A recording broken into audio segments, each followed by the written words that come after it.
This recording is going to cover the information from lesson 4.2 in the online text. And I'm only grabbing one small piece of that, but it's a big enough piece, I guess, that will constitute one lesson for us. In lesson 4.2, we're talking about the random selection of the members of the sample group. This is actually included in lesson 4.2, which begins on page 113 of the online text. But what we're talking about in this lesson is this idea.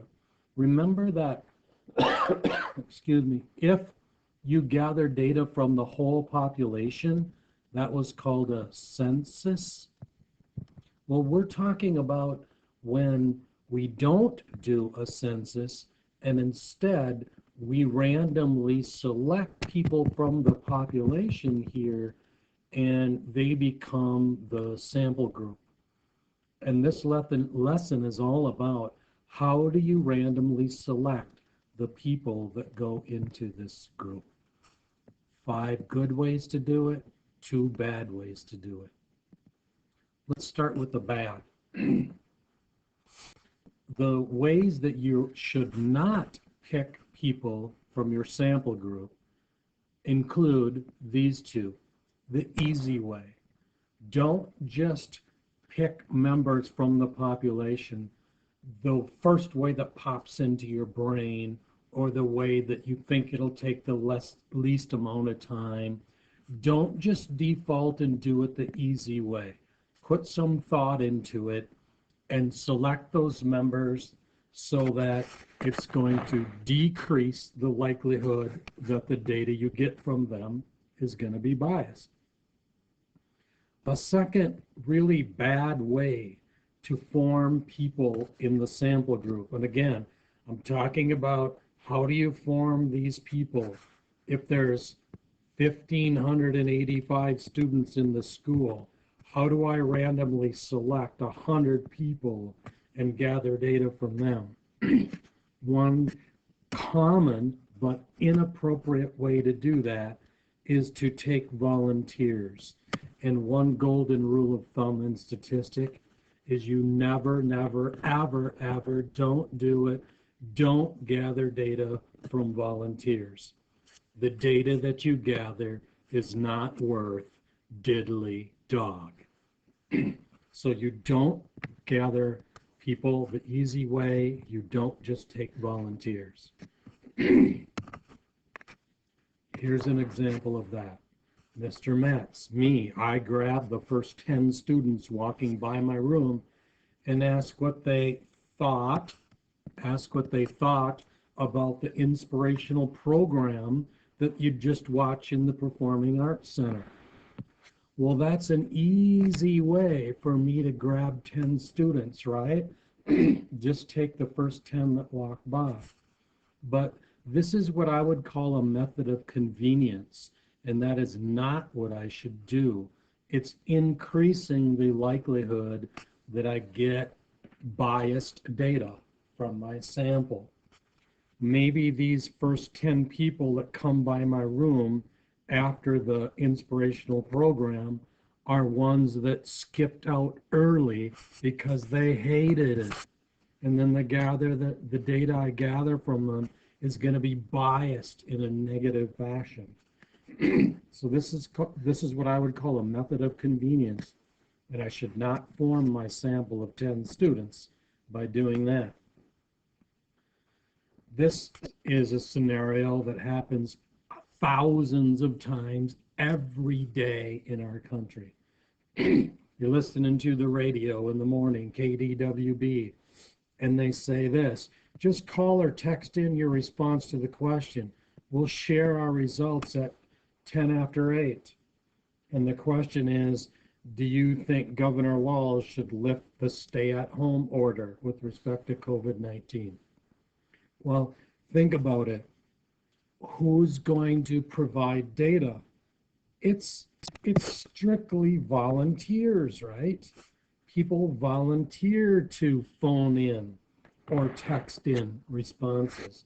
And what the reason why we say we should not take data from volunteers is that volunteers are going to probably feel very strongly one way or another in their answer to this question. And you won't get people volunteering that feel kind of lukewarm about it. So you're going to get people on both ends of the spectrum, but you're not going to get people that fall in the middle. And those people won't be represented in your data. So two things you don't do. You don't form people in the sample group by taking volunteers, and you don't use a method of convenience. You don't do it the easy way. So how do you select these people? I can summarize it in one word, that word. You take them randomly. You select them randomly. Now, the problem is it's not a problem, it's a good thing, but the difficult thing for us to understand maybe is that our authors talk about 5 different random selection methods. There's 5 ways to do it randomly. So I'm going to quickly go through those 5. Now, those 5 are also, you can read about these in your text. That reading begins on page 115, but I'm going to quickly summarize them here. Here we go. It's going to be quick. Option 1, simple random sampling. And my definition for simple random sampling is you leave the population in one great big group and you randomly select from it. So when Mrs. Lohman puts everybody's names on a popsicle stick and then randomly draws a stick out of the jar to call on a student, that's simple random because everybody's name is left in one big group in the jar and you pull it out.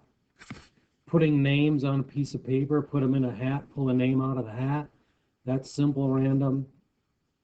If you number off every student at the high school and use random number generation from that list to select students, simple random. So simple random is pretty simple. You leave the population in one big group and you randomly select from it. Option 2, stratified random. Stratified random differs from simple because you divide the population into groups and then you select from each group. Divide into groups, strata, stratify. Strata means layers. So you divide into layers and then you randomly select from each group. So examples, you could divide by grade level. I'm thinking student examples. You could divide by gender and then pick from each group.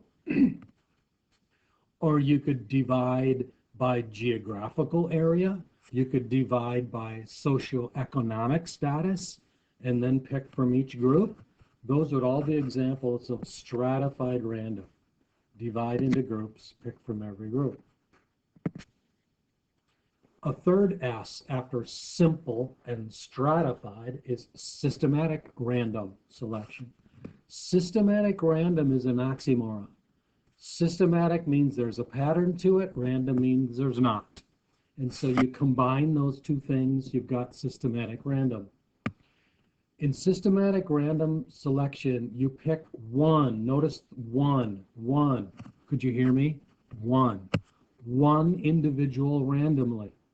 And then you come up with a pattern after that to pick the rest of the people. For example, you pick a person randomly with the popsicle stick selection, misspelled there, and then so you pick that one student randomly, and then you pick every second person, every other person in the rows following that person. So if I randomly select Jim out of the popsicle stick selection, then I skip the next person and then I take Chris, and then I skip the next person, and then I take Anna, and then I skip, and so on until I get 10 people. So one person randomly, everybody else with a pattern. Systematic random. 2 to go. Random clusters.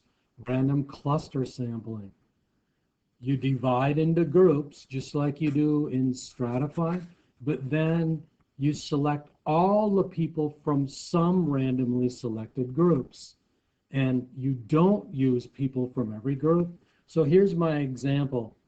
I divided my whole population into 8 groups of 10. There were 80 people in my population. I divide them into 8 groups of 10. Then you can see here, I use my calculator to generate a random number from 1 to 8, and I pick 2 random numbers, and I randomly pick 3, and I randomly pick 1. And that means I'm going to not use anybody from these groups, and I'm going to use all 10 people from group 1 and all 10 people from group 2, and I'm going to end up with a sample of 20 people. So I randomly get my 20 people, I divide into groups, and then pick everybody from just 2 groups. That's random clusters. Finally, multi-stage random is an easy one. Multi-stage random is when you combine 2 or more of these methods together, you get multi-stage random. Here's an example of that. You divide by grade level and randomly select 25 students from each grade level. So think about that. I start with a population of all the students in the school. I pick 25 students from each grade level. That's going to give me 100 students, right? And then I do a second random selection, and I randomly select 2 males and 2 females from each of those 4 groups. That in turn is going to narrow my final sample group down to 16 people. 2 girls, 2 guys from each grade level. So I'm going to have 16. So I did 1 random selection to get it down to 100, and then I did another random selection to get it down to 16. That's a multi-stage. So there's 5 random selection methods. Simple, stratified, systematic. 3 S's. Simple, stratified, systematic. Then there's clusters and multi-stage. So there's 5 options. Which one is this?